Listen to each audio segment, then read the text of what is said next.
Hi guys, welcome back to my channel. Hey, I just wanted to do a really quick wrap up of what I read in February. I technically finished 7 books even though I read pretty much 6. I finished Get a Life Chloe Brown by Talia Hibbert. I think I ended up giving that 3 stars or 3.5. Thought it was really good and I enjoy the writing. I think I'm just not a romance person. I kind of began to feel like I was bored with the romance.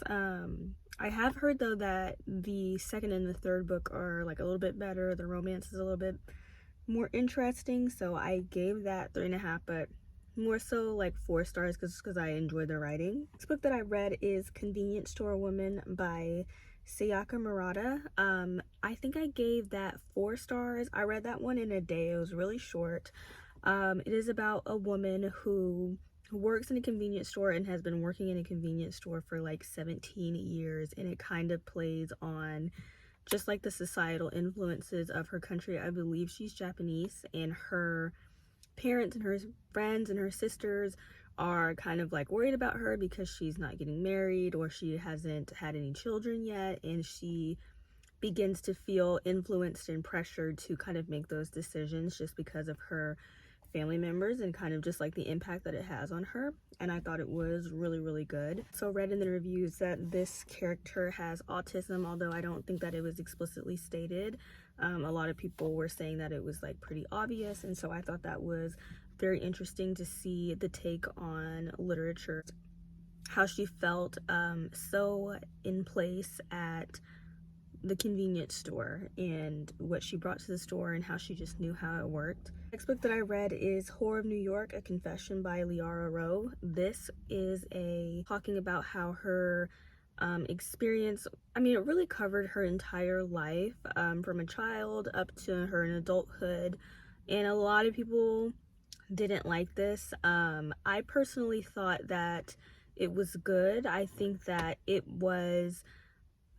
for what it was advertised, I felt like it was more so telling us about her abusive relationship. To me, that was what stood out the most, especially the relationship that she had with her parents and kind of not feeling supported and not feeling seen, and then growing up to be a young woman and being in a relationship that was emotionally and financially abusive.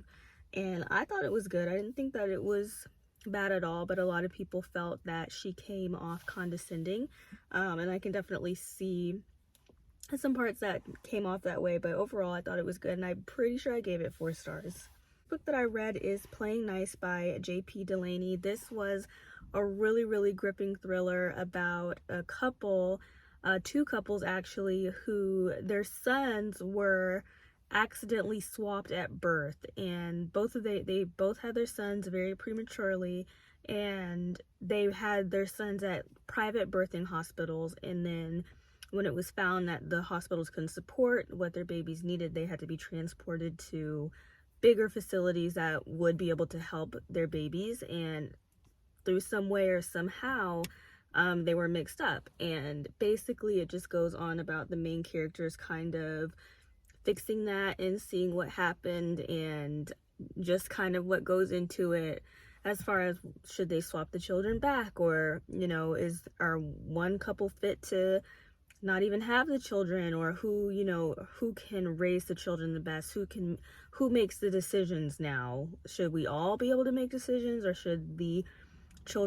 parents of the children that they were raised with make the decisions? And I thought it was excellent. I think I read it in like 2 days. It's pretty long, but the chapters are really short, so it reads really quickly, and I thought it was just interesting. All in all, I did give it 4 stars because right at the end I felt like there was a part of the story that wasn't really necessary, like they kind of just threw it in, but other than that I thought it was really good. The next book that I had read was When You're Ready, This Is How You Heal by Brianna Weiss. This is my 3rd book from her that I've read.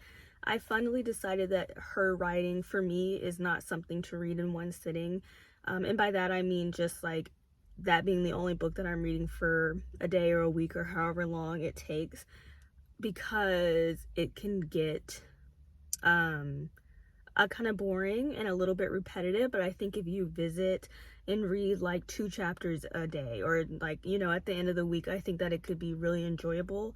In my opinion, her best work that I've read is the 101 essays, and I stand by that. I think that one was really good. This one was fine. It kind of put me in a reading slump though, so I think I gave it 2 stars. Honestly, I really would think it's really worth 3, but I was like digging myself to get through it. And I was pretty much reading at a really good pace all February until this book, and then it kind of, I'm not gonna lie, I feel like it threw me off, and so I didn't finish strong. But the next book that I actually listened to is The New Me by Haley Butler, or Holly Butler. This is about a young woman. She's working as a temp agent, or she works for a temp agency in Chicago, or that's where she's been placed, and she's working as a receptionist in a furniture store, like an upscale furniture store, and kind of just doesn't she's like doesn't like it, or she does like it. It's kind of strange, but also not. I think that it is like Sally Rooney, but even less detail. Like, she's goes out and has a social life. She has friends, but she kind of doesn't like her friend, and we kind of get the impression that her friend doesn't like her either. And then she like kind of doesn't like her coworkers, but likes the job, but her job and the people she works with don't like her. She doesn't want to move home to her parents, who could afford to kind of help her out and put her back on her feet, but she doesn't want to do that. There's like this kind of constant discussion with her friend about she can afford to, like, it's nice that she can afford to go home to her parents, and it's nice that she gets to work at a temp job because her friend is miserable at her full-time job, and kind of that kind of thing. I feel like it sounds like I gave a lot of spoilers, but the plot doesn't really progress that much, but I still felt like it was pretty good, and I gave it 4 stars. I think that the discussion and the thoughts and feelings are really common and can resonate with a lot of people, so I enjoyed that one. Last book that I read fully is It's Not Supposed to Be This Way: Finding Unexpected Strength When Disappointment Leaves You Shattered by Lisa Turkerest. I think that's how you pronounce her name. This was a faith-based book. I just picked it up because your girl has been struggling, been, disappointed, and really just trying to kind of read for some motivation. And this is faith-based, and I'm not gonna lie, I would probably say, like, on a scale of 1 to 5, it's probably like a 3.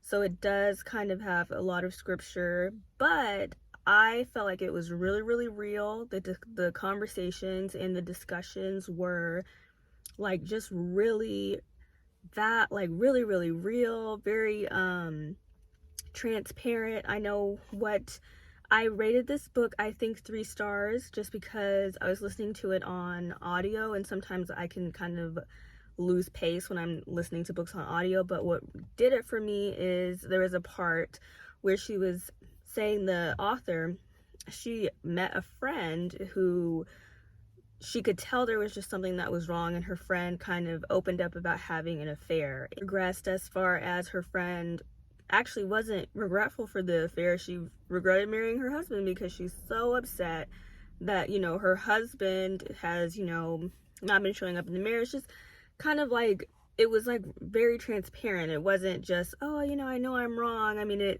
because some people, they don't feel that way. They have to kind of work through actually what is going on in their disappointment. And that was really the big theme of this book, was you're disappointed. Things are not going the way that you thought that they were, so what can we do with it? And I thought it was worth it. I thought it was worth the read. The last book that I started reading in February is To Paradise by Hanya Yanagihara. I think I'm 70 pages into it. I've been reading it so slow. I read A Little Life like in a week, but I was reading like 100 pages a day. I don't have the schedule for that anymore. I actually think that I'm going to have to start reading To Paradise kind of like in tandem with other books, because it's so big. Usually I can bring a small book, or I can find one to read on ebook or something like that, but that one is so big and I don't want to buy it on ebook. I can't find it like for free on Scribd or anything. So far it's really interesting. I like Hanya's writing, but what I've already heard many reviews is that, it's not heartbreaking and it's not going to crush you like A Little Life did. For me, A Little Life was more of a love story, just packaged in a really excellent and detailed way, more than it was. I thought it was like a romance. So, but yeah. And I think that, I don't even know, I know the book is broken up into 3 parts, so I've seen a lot of reviews where people are rating each part out of 5 stars. Right now, it's so early, I'm not even sure what I would rate it, but it's definitely really good. It's holding my attention. I just have to read it very slowly.